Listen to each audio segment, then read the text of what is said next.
It's okay, I am fine. Verma, और okay? All okay sir, ऊपर से थोड़ा जला है, लेकिन कांस्टेबल पाल के हाथ थोड़ा ज्यादा जले, ट्रीटमेंट चालू है। पेशेंट वो औरत? 25% बर्न्स है। लकीली वूंड ज़्यादा डीप नहीं है। थैंकफुली आग टाइम पे बुझा दी गई। जैसे ही उनकी हालत स्टेबल होती है हम उन्हें जल्दी जनरल वार्ड में शिफ्ट करेंगे। आप आगे की इंक्वायरी कर सकते हैं बाद में।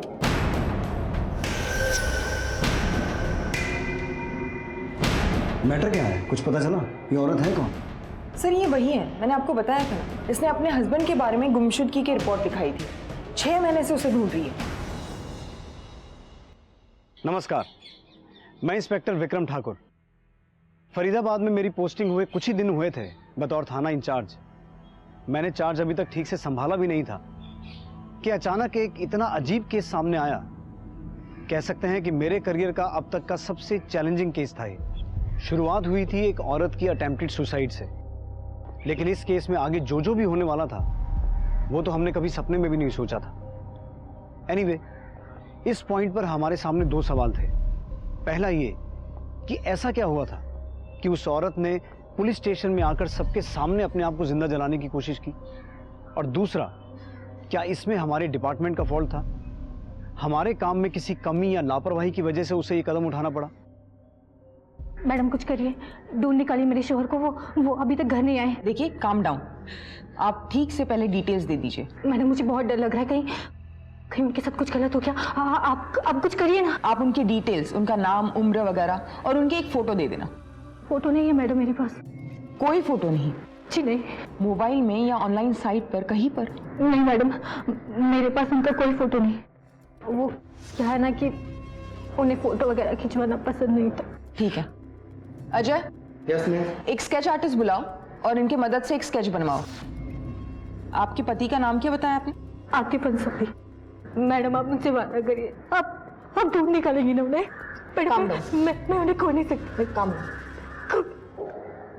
सर, घर के आसपास पूछताछ की, स्केच भी सर्कुलेट करवाई, लेकिन आतिफ से रिलेटेड कोई इंफॉर्मेशन हाथ नहीं लगी। स्ट्रेंज। हाँ सर, पड़ोसी ने उसके बारे में सुना जरूर है, लेकिन उसे या दोनों को एक साथ कभी नहीं देखा।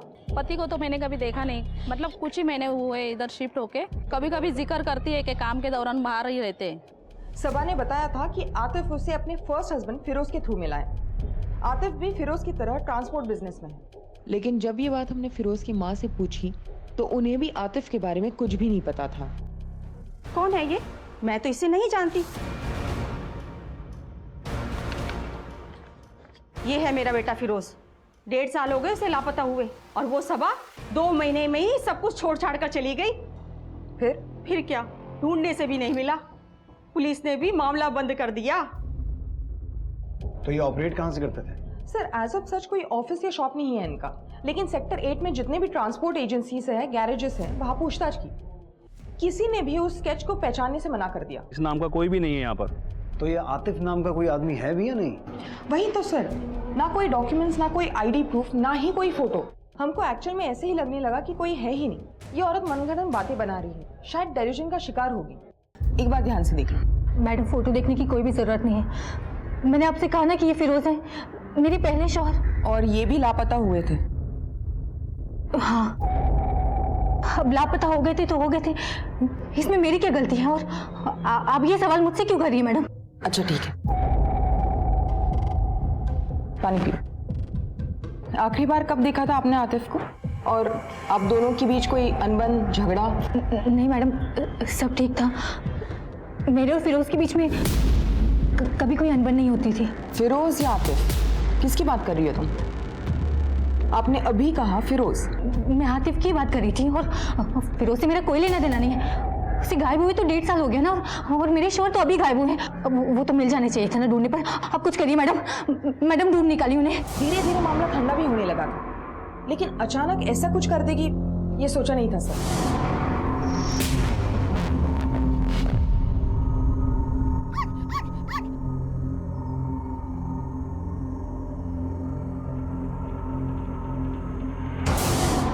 मेरा पप्पी मेरे साथ खेलेगा, है ना पप्पी?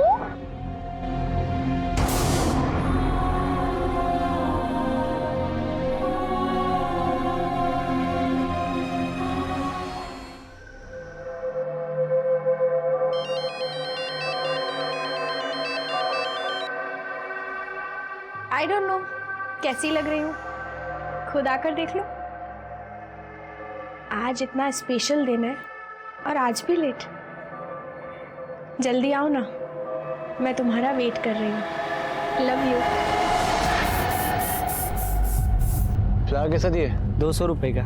ये वाला भी देखा, फ्रेश है ना? हाँ फ्रेश है।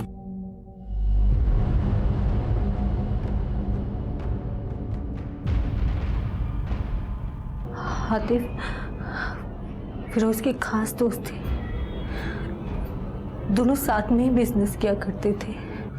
इस मामले को पुलिस ने तो बंद कर दिया था, लेकिन अम्मी ने ताने देना नहीं। मैंने तय कर लिया था अब इस घर में नहीं रहूंगी। वो तो अल्लाह का शुक्र है कि आतिफ मेरे साथ थे।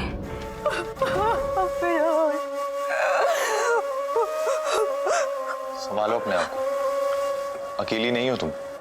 आप हैं एक हौसला, एक उम्मीद है मुझे, वरना सोचो मत, पूरी जिंदगी पड़ी है तुम्हारे सामने, हक है तुम्हारा खुशियों पर। वक्त के साथ मैं और आतिफ और करीब आते गए। लोगों ने हमारे बारे में भला बुरा कहना शुरू कर दिया था। उन्होंने मुझसे कहा कि वो मुझे अपनी बीवी बनाकर साथ रखेगी, इसलिए हम लोगों ने निकाह किया और वो मुझे अपने नए घर में ले गए। कितना टाइम हुआ यहाँ शिफ्ट हुए? 8-9 महीने हो गए होंगे। 8-9 महीने हो गए हैं, लेकिन तुम्हारे किसी भी पड़ोसी ने अभी तक आतिफ को देखा नहीं।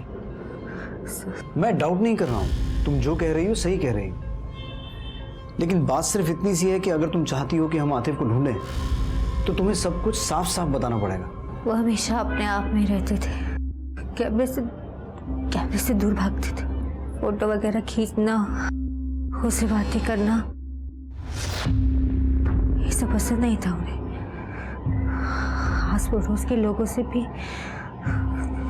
कभी बात नहीं करते थे वो। तो ये सब कुछ तुम्हें कभी अजीब नहीं लगा? आतिफ कहते थे कि तुम में हम दोनों का एक छोटा सा संसार, अगर दुनिया वालों की नजर हम पर पड़ गई तो तुम्हारे रिश्ते को नजर लग जाएगी। जो प्यार में मैं बचपन से ढूंढ रही थी वो मुझे आतिफ ने दी।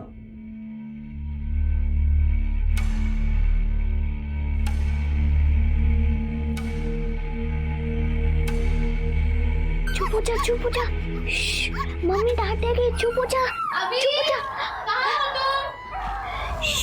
चुप हो जा, चुप हो जा।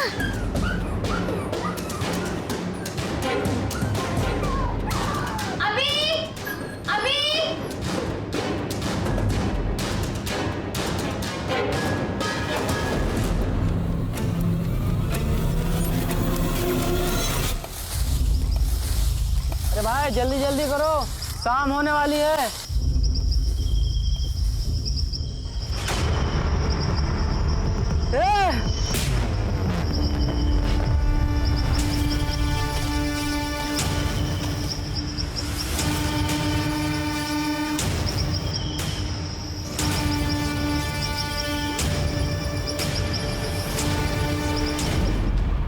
इंस्पेक्टर साहब, कल रात से वीरेन मिसिंग है। वीरेन मेरे हस्बैंड। सर प्लीज मेरी हेल्प कीजिए सर, उन्हें ढूंढिए सर। देखिए आप आराम से बैठिए। जी बताइए क्या हुआ? ये उनकी फोटो है सर, क्रिमिनल लॉयर है वो। फ्रेश है ना? हाँ।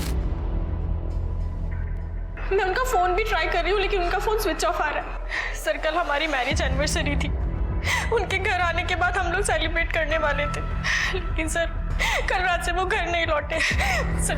अच्छा आपने इनका पूरा नाम क्या बताया? वीरेन भाटिया। अच्छा उनकी पूरी डिटेल्स दीजिए। एज 32, हाइट 6 फीट, और सर कल जब वो घर से निकले थे तो उन्होंने लॉयर की ड्रेस पहनी थी, और सर वो ऑफिस बाइक से आते जाते। देखिए मैम आप चिंता ना कीजिए, हम उन्हें जल्दी ढूंढ लेंगे। आखिरी बार जब इनकी अपनी बीवी से बात हुई थी ऑफिस से निकल रहे थे। हाँ, आया था वीरेन की वाइफ का फ़ोन। वेडिंग एनिवर्सरी थी, वाइफ से बात करके इमीडिएट घर चला गया था वो। वाइफ को जानती हैं आप इनकी? जी, ऑफिस फंक्शन में मिली थी, प्लस वीरेन भी बात किया करते थे वाइफ के बारे में। संबंध कैसे हैं दोनों के, कुछ आइडिया है आपको? फिर शादीशुदा जिंदगी तो ठीक ही थी, दोनों खुश लगते थे। मतलब इतना करीब से नहीं जानता मैं, पार्टी वगैरह जब ऑफिस की होती थी तो बात हो जाती थी। मैंने सुना है कि उनकी बीवी का अफेयर था किसी के साथ।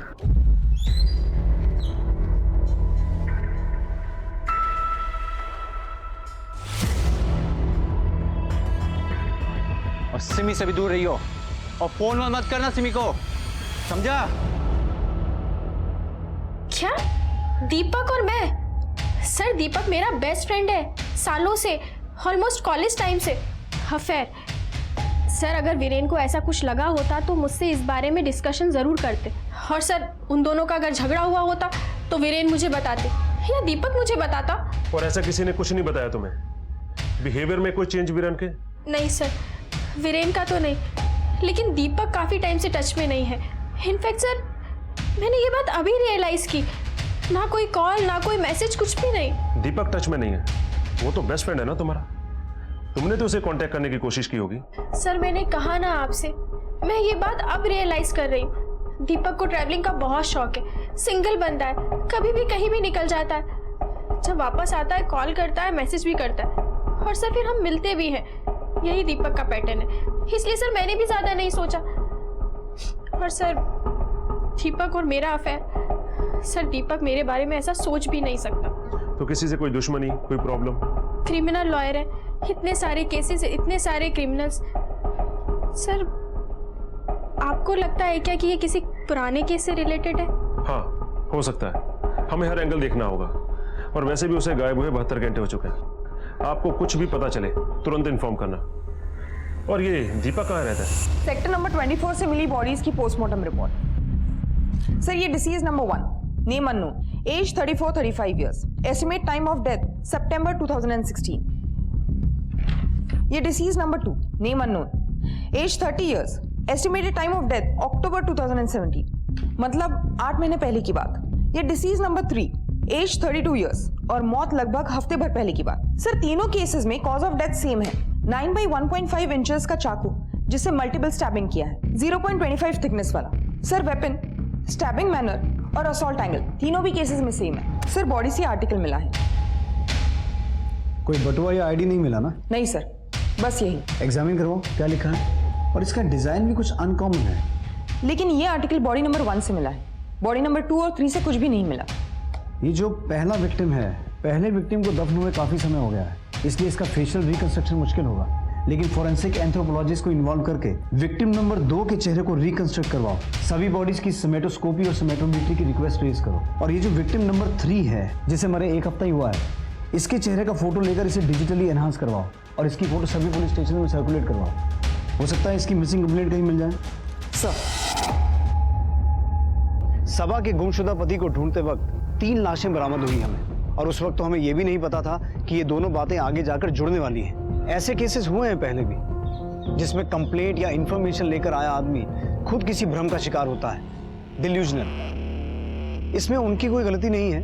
लाइफ में हुआ कोई ऐसा हादसा या सदमा उन पर ऐसा भारी असर छोड़ जाता है कि जिससे वो कभी उभर ही नहीं पाते हैं। वो जिंदगी भर उसी भ्रम में जीते रहते हैं। कई लोगों को ये यकीन था कि आतिफ अंसारी नाम का कोई इंसान था ही नहीं, वो सबा अंसारी का वहम था। मैडम कुछ करिए, ढूंढ निकालिए मेरे शोहर को, वो अभी तक घर नहीं आए।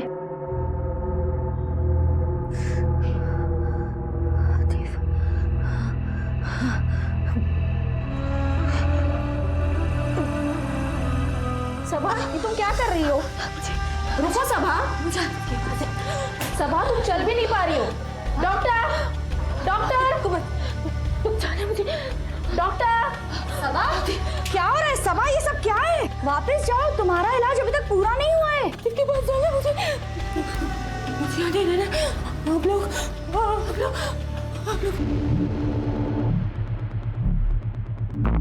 परफेक्ट टाइमिंग है इस ताले की भी। क्या हुआ सर? आप जानते हैं इस दीपक को? बात होती है कभी? हाँ सर, सभी से मिलता जुलता है और हमारे साथ कभी कभार क्रिकेट खेल लेता है। तो जानते हैं कहाँ गया हो सकता है? नहीं सर, वैसे तो हमेशा बताकर जाता है और कभी कभार चाबी भी छोड़ देता है, लेकिन इस बार ऐसा कुछ नहीं है। ठीक, इसकी कॉल डिटेल्स लिखवाओ और लोकेशन ट्रेस करो। देखोगे ये सिमी के टच में था कि नहीं। पता चलेगा अपने पति को रास्ते से हटा के खुद विक्टिम बनने का नाटक कर रही हो। वैसे कई केसेस में ऐसा होता है। और ये वीरेन, उसके साथ कुछ ना कुछ प्रॉब्लम तो जरूर है। दीपक पर नजर रखो और किसी को सिविल ड्रेस में उसके घर के बाद तैनात करो। हमें वीरेन को जल्दी से जल्दी ढूंढना होगा। और हाँ, वो विनय कहा तो जगदीश को लाइन अप किया? जी सर। सर हाँ, ये उसकी फोटो। फॉरेंसिक से कोई अपडेट? सर अभी तक तो कुछ नहीं। पीएसआई अनीता वर्मा ये। ओके, मैं आपको थोड़ी देर में अपडेट करती हूँ। सिमी भाटिया को जल्दी से कांटेक्ट करो, उसे आना पड़ेगा बॉडी आइडेंटिफाई करने के लिए। सर गुरुग्राम थाने से पीएसआई अर्जुन सिंह का फोन था। वो एक मिसिंग केस हैंडल कर रहे हैं। जो फोटो हमने सर्कुलेट करवाई थी बॉडी नंबर 3, उनका कहना है वो शायद वही होगी। वीरेन भाटिया, पेशे से लॉयर है। वीरेन भाटिया? दीपक, मुझसे नहीं होगा।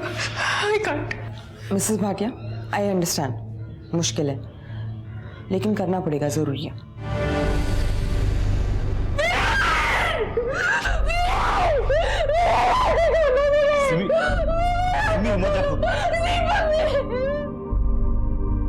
सर इस पोस्टमार्टम रिपोर्ट में जो भी पॉसिबिलिटी निकली थी वो तो कंफर्म होती है ना कि इस सब में एक ही मर्डरर है, वरना तीनों बॉडीज एक ही जगह दफन क्यों होती? एक मर्डर और एक मोटिव। आपने किसी सस्पेक्ट को नैरो डाउन किया है? सर हम पर्सनल एंगल टटोल रहे थे। विक्टिम का एक दोस्त भी है, दीपक रहेजा। मैं वीरेन को भला कुछ क्यों करूंगा? जस्ट बिकॉज वो लापता है या कोइंसिडेंटली मैं आउट ऑफ सिटी गया हुआ था? तेरा और वीरेन का झगड़ा होना और उसका अपनी बीवी से दूर रहने को कहना, और उसके बाद अचानक से वो गायब हो गया और अगले दिन तू गायब हो गया, और ये सब कोइंसिडेंस है? हाँ गया था सर, मेरी अपनी कुछ पर्सनल प्रॉब्लम चल रही हैं, इसलिए शहर से दूर चला गया था। कौन सी पर्सनल प्रॉब्लम? मेरा ब्रेकअप हो गया था मेरे पार्टनर से। पार्टनर? वो सिमी? सिमी? सर ये आप क्या कह रहे हैं? सिमी और मेरा अफेयर? इम्पॉसिबल। क्यों? बिकॉज आई एम की। क्या? मेरा एक बॉयफ्रेंड है। आई मीन मेरा एक बॉयफ्रेंड था, हम दोनों का ब्रेकअप हो गया। इन सब बातों से परेशान होकर मैं आउट ऑफ सिटी चला गया था। और जिस झगड़े की आप बात कर रहे हैं ना सर, वो भी इससे जुड़ा हुआ है। मैं जो हूं वो हूं, ये मेरी पर्सनल चॉइस है। कौन सी चॉइस? ये नपुंसक बनने की चॉइस? बकवास बंद कर। हट, तुम बीमार है समझा? इलाज करवाओ अपना, और फोन मत करना सिमी को, समझा? और सर जिस फोन कॉल की आप बात कर रहे हैं ना, जो कॉल मैंने सिमी को किया था सर, मैंने उसे ये बताने के लिए कॉल किया था कि मेरा ब्रेकअप हो गया है। पर जब उसने कॉल उठाया तो वो अपनी एनिवर्सरी को लेकर इतनी एक्साइटेड थी कि मैं उसे कुछ बता भी नहीं पाया। मुझे लगा खाम वो परेशान हो जाएगी। मैंने बस उसे एनिवर्सरी विश किया और फ़ोन रख दिया, और अगले सुबह मैंने अपना बैग पैक किया और दूर शहर से चला गया। अपना फ़ोन भी स्विच ऑफ कर दिया। सर हमें लगा दीपक का वीरेन की बीवी के साथ अफेयर है, लेकिन सर हमने वेरीफाई किया ऐसा कुछ भी नहीं है। सर ये जो दीपक है वो गे है और उसका एक बॉयफ्रेंड भी था। सर वीरेन को जब दीपक के बारे में पता चला तो उनमें काफी गाली गलौज हुई, लड़ाई झगड़ा हुआ, और वीरेन ने उसे काफी ह्यूमिलेट भी किया। ह्यूमिलिएशन? वीरेन को मारने का मोटिव तो मिलता है, लेकिन बाकी के दोनों को क्यों? अनलेस दीपक इन दोनों को भी जानता हो और इन दोनों ने भी दीपक को इंसल्ट किया हो या किसी वजह से उकसाया हो। सर लेकिन यहाँ क्यों? फरीदाबाद में क्यों? वो तो उसे गुरुग्राम में मार के ही दफन कर सकते थे। दीपक का फरीदाबाद से कोई कनेक्शन? अभी नहीं तो 1.5 साल पहले का, जब इस पहले विक्टिम को मारा गया था। नहीं सर, हमने उसकी पर्सनल हिस्ट्री चेक की। बेसिकली वो मुंबई से है, यहाँ लॉ करने के लिए शिफ्ट हुआ था। लेकिन सर 2 सस्पेक्ट्स और भी हैं, 2 क्रिमिनल्स जिनको वीरेन ने सजा दिलवाई थी। सर दोनों कुछ महीने पहले सजा काट के बाहर आए। बस सर वही 2 हैं। सर इस केस के रिगार्डिंग कोई भी असिस्टेंस की जरूरत होगी तो प्लीज मुझे बताइएगा। Sure, thank you so much. Thank you sir. साहब मेरे शॉल मिले, मेरे हथेलियाँ मिले साहब। सबा हम कोशिश कर रहे हैं। कोशिश? फिरोज की वजह से भी सही हुआ था। पुलिस ने कोशिश की थी और थोड़ी देर के बाद केस बंद कर दिया था।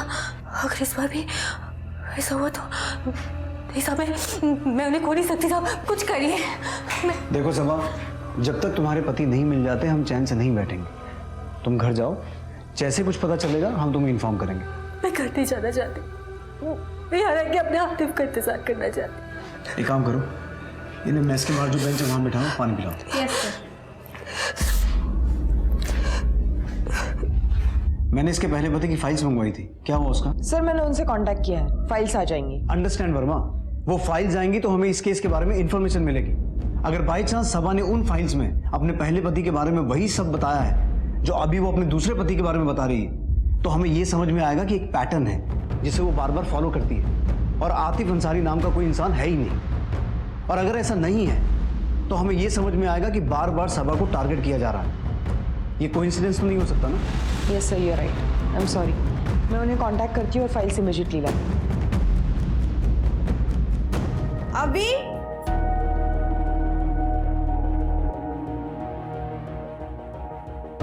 अभी ये ऊपर ही होगा, पता नहीं ऊपर बैठ के क्या करता रहता है। अभी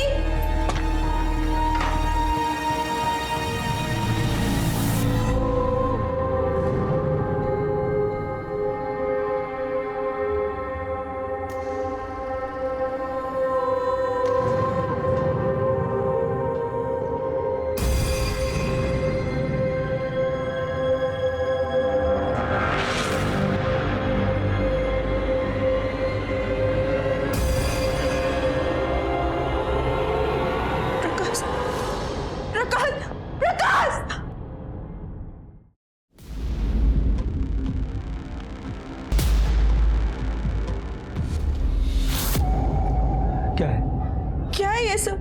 मैंने तुमसे पहले ही कहा था, अभी किसी से दोस्ती नहीं करता, कहीं बाहर खेलने नहीं जाता।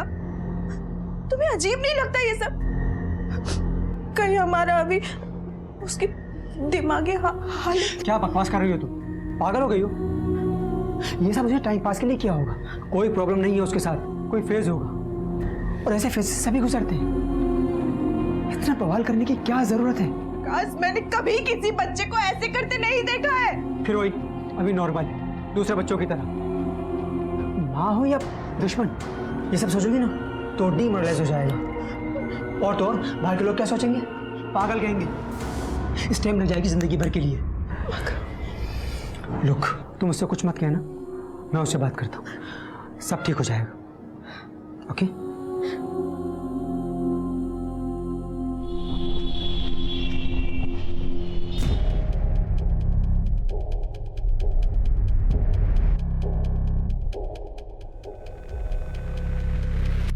सिमी, प्लीज। सर मैंने दिल्ली से कॉलेज कंप्लीट किया है, वही मेरी सिमी से मुलाकात हुई थी, लेकिन आप ये सब।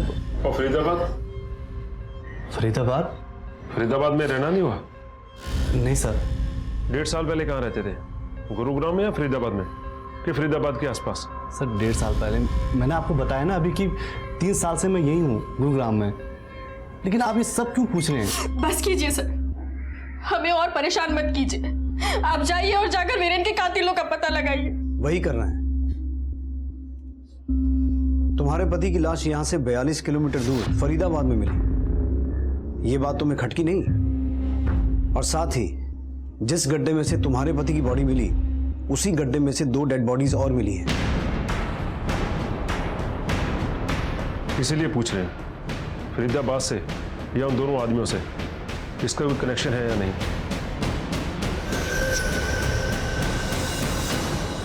सिंह, तुमने जिन 2 क्रिमिनल्स के बारे में बताया था जिनकी वीरेन से दुश्मनी हो सकती है, क्या नाम थे उनके? विनय कांत एंड जगदीश। उन्हें तोड़कर देखो, हो सकता है उनमें से किसी का कनेक्शन बाकी मिली 2 डेड बॉडीज में से किसी के साथ हो। माना 1.5 साल पहले वो जेल में थे, पर इन लोगों के कनेक्शन अच्छे खासे होते हैं, किसी और से मर्डर करवाया होगा। जेल से निकलने के बाद कहाँ कहाँ गए, क्या क्या किया, सब कुछ पता करवाओ। और जहाँ जहाँ गए उन एरियाज में अगर कोई गुमशुदगी के या अनसॉल्व मर्डर केसेस हैं, सब कुछ ढूंढ निकालो। उनमें से एक बंदा वही है फरीदाबाद में, जगदीश पंडित। अच्छा जी सर। वर्मा, फंसाइए हमको, हम तो खड़े हैं कि हमको कोई फंसाए। हमारा तो जन्म हुआ इस पृथ्वी पे कि एक मामले में से फंस के निकले तो दूसरे में फंस जाए। मैं जितना पूछ रही हूँ। क्यों पूछ रही? सवाल तब पूछा जाता है जब जवाब की कोई वैल्यू हो। एकदम चुप। देख, जहां पर वो बॉडीज मिली है ना, वहां पर तेरा मोबाइल क्रैक हुआ है। अब तू चुपचाप बोलेगा या? था, मैं वहां था, आपके हिसाब से मैं वहां था, फिर क्यों थे, क्या कर रहे थे? मैं अगर कुछ बोलता हूं तो आपको कोई फर्क पड़ेगा? हाँ? आप कहेंगे कि मैं मंगल ग्रह में था तो ठीक है, क्योंकि कोर्ट में तो आपकी सुनी जाएगी।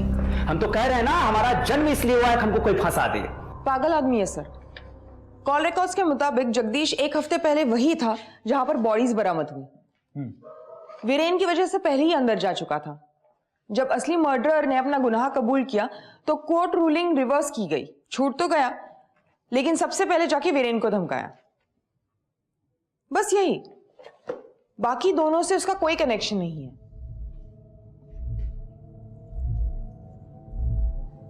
क्या हुआ सर? ये वही रिंग है ना जो हमें एविडेंस में मिली थी? ये तो वही सबा का पहला पति फिरोज। जो फाइल्स तुम लेके आई हो मैं वही पढ़ रहा हूं। इसका मतलब ये हुआ कि जो 3 डेड बॉडीज हमें मिली हैं, उनमें से एक डेड बॉडी सबा के पहले पति फिरोज की हो सकती है। ये देखो, सबा के पहले पति को गायब हुए 1.5 साल हुआ है। 1.5 साल हो गए लापता हुए। उसे गायब हुए तो 1.5 साल हो गया ना। और पोस्टमार्टम रिपोर्ट के मुताबिक पहला आदमी जो मरा था वो भी 1.5 साल पहले ही मरा था। मतलब टाइमलाइन भी मैच होता है। Yes sir. सबा है ना बाहर? सर, वो डेड बॉडी फिरोज की है, इस बात को कंफर्म करने के लिए हमें डीएनए एविडेंस की जरूरत पड़ेगी। और आतिफ नाम का सबा का कोई पति है भी या नहीं, इस बात को कंफर्म करने का अच्छा मौका है हमारे सामने। अगर सबा के पास अपने पति की कोई ऐसी चीज है जिससे डेड बॉडी का डीएनए मैच करवा के देख सकें, तो इससे ये साबित हो जाएगा कि वो डिल्यूजनल है और जिस खोए हुए पति की बात कर रही है वो फिरोज ही है और कोई नहीं। सर, हमें तुम्हारे पति की कोई चीज चाहिए जो वो इस्तेमाल करते थे। कंघी, टूथब्रश, ऐसा कुछ है तुम्हारे पास? नहीं साहब, मेरे पास उनका कोई भी सामान नहीं। वो जब भी कहीं जाते थे अपना सारा सामान अपने साथ ले जाते थे। मेरे पास तो कुछ भी। साहब, एक चीज है, वो शेव करते हैं ना, रेजर शायद घर में होगा। हमें उसकी जरूरत होगी। वो मेरे श्योर नहीं होंगे ना साहब? सबा, वही तो पता लगाना है। अभी कोई भी बात पुख्ता तौर पर साबित नहीं हुई है। एक बॉडी जिसे हम अभी तक बॉडी नंबर 3 कहते थे, वो वीरेन भाटिया की बॉडी आइडेंटिफाई हो चुकी थी और हम उम्मीद कर रहे थे कि एक और बॉडी नंबर 1, जिसे 1.5 साल पहले दफनाया गया था, किसी तरह से उसकी भी शिनाख्त हो जाए। हमें अंदाजा तो था कि वो बॉडी सबा के पहले पति फिरोज की थी। अगर ये बात डीएनए मैचिंग से साबित हो जाती तो इससे कम से कम ये गुत्थी तो सुलझ जाती कि सबा का पति आतिफ अंसारी वाकई में था या उसका भ्रम। लेकिन इस वक्त तक हमें इस बात की भनक भी नहीं थी कि इन विक्टिम्स के बीच के जिस कनेक्शन को हम ढूंढ रहे थे वो कितने बड़े खतरे में था। सर, हमने उस रेपिस्ट बेनेकांत यादव का कच्चा चिट्ठा निकाला, उसे लॉकअप में लेकर पूछताछ भी की, लेकिन उसका वीरेन से कोई लेना देना नहीं है। सर, हमने उसका कॉल रिकॉर्ड्स और ट्रायंगुलेशन रिकॉर्ड्स भी वेरीफाई किए, वो सच बोल रहा है। सर, ना ही उसका फरीदाबाद से और ना ही उन दोनों लोगों से कोई कनेक्शन निकला। अब एक ही उम्मीद बाकी है सिंह, अगर ये कंफर्म हो जाए कि सबसे पुरानी डेड बॉडी सबा के पहले पति फिरोज की है तो हमारा काम। Sir, DNA reports no match. जो रेजर सबा ने दिया उससे जो डीएनए मिला वो बॉडी नंबर 1 से नहीं मैच करती। इसका मतलब है सबा के साथ फिरोज के अलावा वाकई में कोई रह रहा था जिसका वो रेजर है। सर, यानी आतिफ अंसारी नाम का आदमी वाकई में उसका पति हो सकता है। यानी आपका अंदाजा सही निकला, सबा सच कह रही थी। सबा आतिफ के बारे में सही बोल रही थी, ये तो इस केस का एक एंगल है। लेकिन वो बॉडी नंबर 1, ये कंफर्म करना कि वो बॉडी फिरोज की है बहुत जरूरी है। एक काम करो, सब आतिफ की नहीं है, मतलब मेरे आतिफ अभी भी सही सलामत है। वो जिंदा है। ये बात सही है कि वो लाश आतिफ की नहीं है, लेकिन इससे ये साबित नहीं होता कि आतिफ सही सलामत है। मैं तुम्हें कोई झूठी तसल्ली देना नहीं चाहता। अब मुझे ये बताओ कि तुम्हारे पास फिरोज की कोई भी चीज नहीं है? नहीं साहब, मेरे पास फिरोज का कोई भी सामान नहीं है, लेकिन हाँ उनकी अम्मी, फिरोज का कोई तो सामान उनके पास होगा। ठीक है, तुम जाओ, कुछ पता चलेगा तो बताते हैं। सर, कहीं यही तो इन्वॉल्व नहीं? सर, क्या पता ये सबा विक्टिम बनने का नाटक कर रही हो। सर, ऐसे कैसे हो सकता है कि एक ही औरत के दोनों हस्बैंड गायब? अरोड़ा, सर एक काम करो, सबा ने जो रेजर दिया था उसे बॉडी नंबर 2 जो 8 से 9 महीने पुरानी है उसके डीएनए के साथ मैच करवा के देखो। वर्मा, तुम फिरोज की मां से फिरोज का डीएनए सैंपल ऑब्टेन करो। अगर बॉडी नंबर 1 फिरोज की है और बॉडी नंबर 2 आतिफ की निकलती है तो देखना यह भी है कि इन दोनों का वीरेन के साथ क्या कनेक्शन है। Okay sir.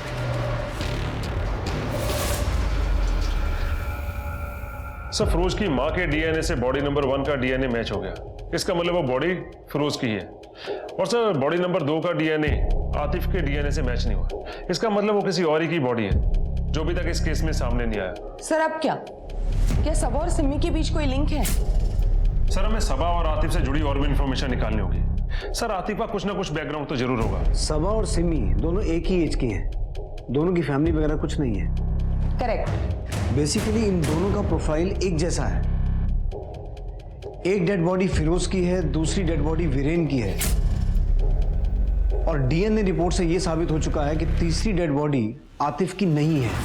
अगर इस पैटर्न को लॉजिकली देखा जाए तो तीसरे आदमी की भी बीवी होनी चाहिए। आना नहीं, आना नहीं, आना नहीं, मैं मार दूंगी।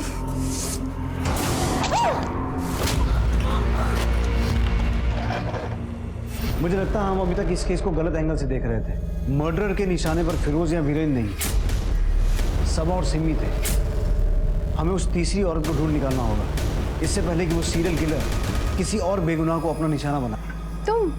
हाँ बस एरिया में था, सोचा खबर लेता चलूं। अच्छा आओ ना, अंदर आओ, आओ बैठो। थैंक्स।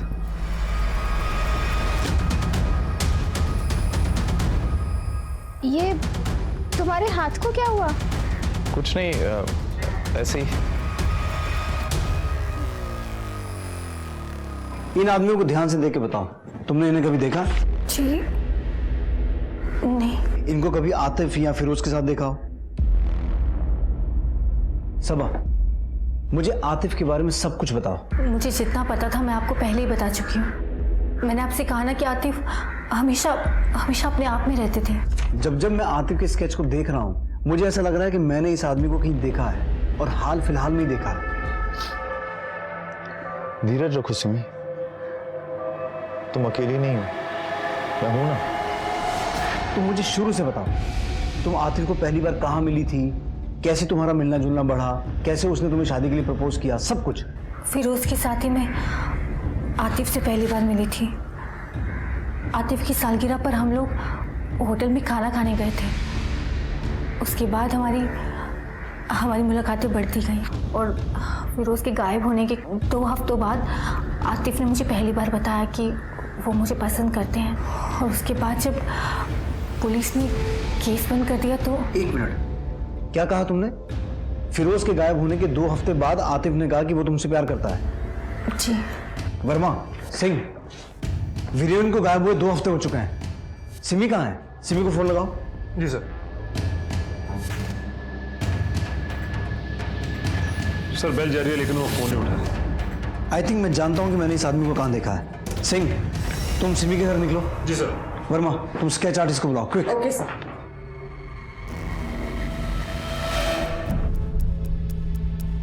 थोड़ी बाल ऐड करो, आईब्रोज बना थोड़े थिक, और इसकी पगड़ी बना। ये तो उस दिन वीरेन के चौथे पे मौजूद था। क्या नाम था इसका? अम्बरीश, राइट? सब ठीक हो जाएगा। क्या ठीक हो जाएगा? अपने ठीक होने के लिए अब बचा भी क्या है? मेरे तो सब कुछ भी रेनी थे, कोई फैमिली भी नहीं है। मैं वीरेन के बिना बिल्कुल अकेले हो गई हूँ, बिल्कुल अकेले। अकेली नहीं है, हम सब हैं आपके साथ। आपको कभी भी किसी भी चीज की जरूरत पड़े, मन हल्का करने के लिए अगर आप बात। लो तो चाय पी लो, फिर हमें आराम मिलेगा। आप सभी लोगों का बहुत बहुत धन्यवाद, आप लोग यहाँ आए।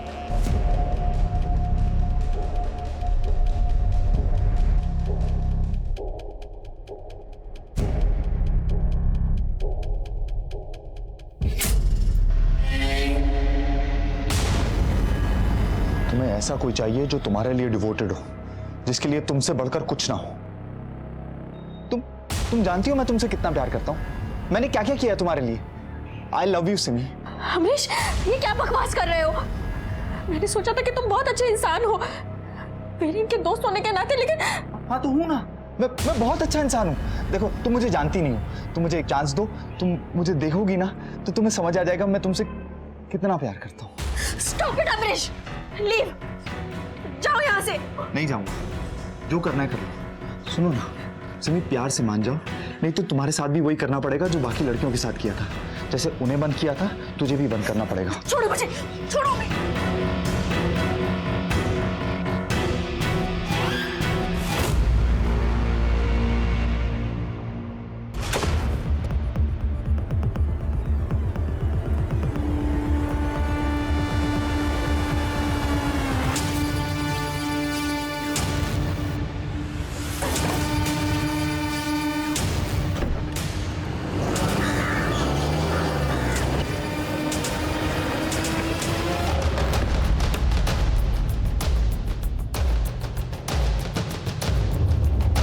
तुम जल्दी से पिछली तरफ देखो।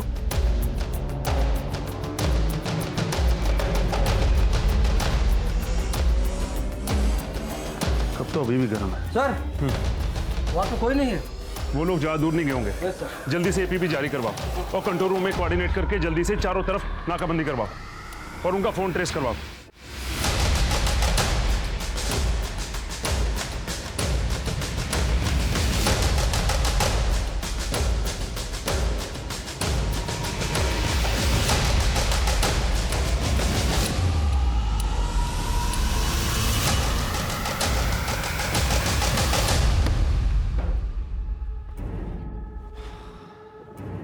हो गया, कर दिया ना सब खराब। क्या क्या सपने देखे थे, हाँ? प्यार देना चाहता था ना, प्यार लेना चाहता था। उस सबा का देखो कितनी अच्छी है वो, प्यार की असली कीमत जानती है वो।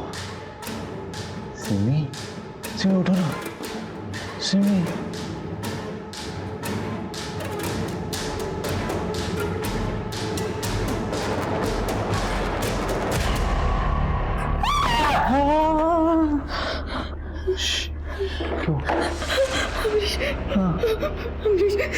तुम चुप बोलोगे मैं करूंगी, प्लीज मुझे घर जाने दो। नहीं, मैं तुम पे ट्रस्ट नहीं कर सकता। बोलो ना, बोलो आई लव यू, बोलो ना आई।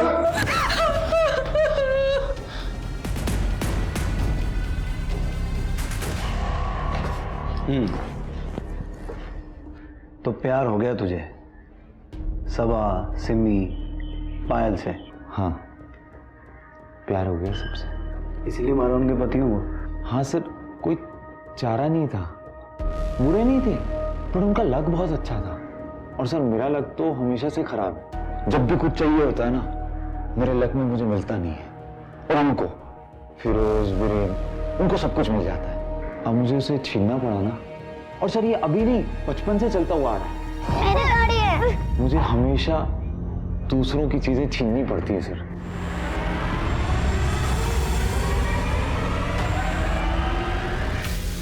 सब सबा को पहली बार देखा ना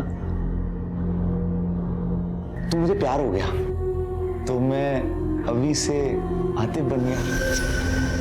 सब कुछ अच्छा चल रहा था सर, मैं और सबा। सर फिर मैं पायल से मिला, फिर पायल से प्यार हो गया, और फिर तुझे सिमी से भी प्यार हो गया? सर उसी के चक्कर में तो ये बनाऊं।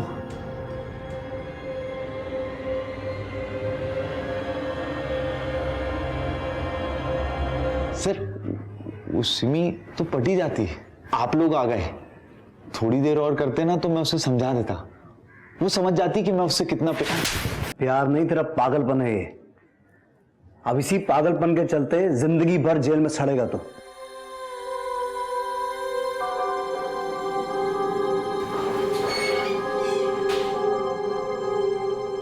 Cone man, serial killer, Amrish, Atif, अवी, आखिर हमारे हाथ लग ही गया। कोई भी रातों रात गुनाहगार नहीं बनता। अभी को भी एक मर्डरर बनने में समय लगा, और ये सब कुछ उसके माँ बाप के सामने हुआ। अगर उसके माँ बाप समय रहते उसे रोक देते तो फिरोज, वीरेन और पायल के पति सौरभ की जान बच जाती।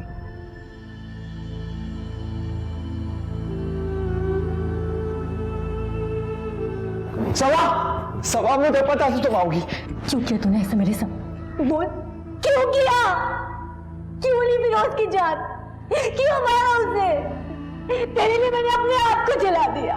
वो जानता रे, वो सब बातें सब झूठी थी। क्यों किया? बोल, क्यों? काश पहली बार किसी का कुछ छीनने पर अभी के माँ बाप ने उस पर हंसने की बजाय उसे समझाया होता, समय रहते उसकी बिगड़ती दिमागी हालत का इलाज करवाया होता। काश सबा का प्यार इतना अंधा ना होता तो ये सब कुछ होता ही नहीं। आपकी फैमिली के लोगों में, आपके आसपास आपको कोई भी ऐसी अजीब चीज नजर आए तो आंखें बंद मत कीजिए, मुंह मत मोड़िए, उसे ध्यान से देखिए, समझिए और अगर जरूरत पड़े तो आवाज उठाइए, सवाल कीजिए। कल आपकी यही सतर्कता कई जाने बचा सकती है।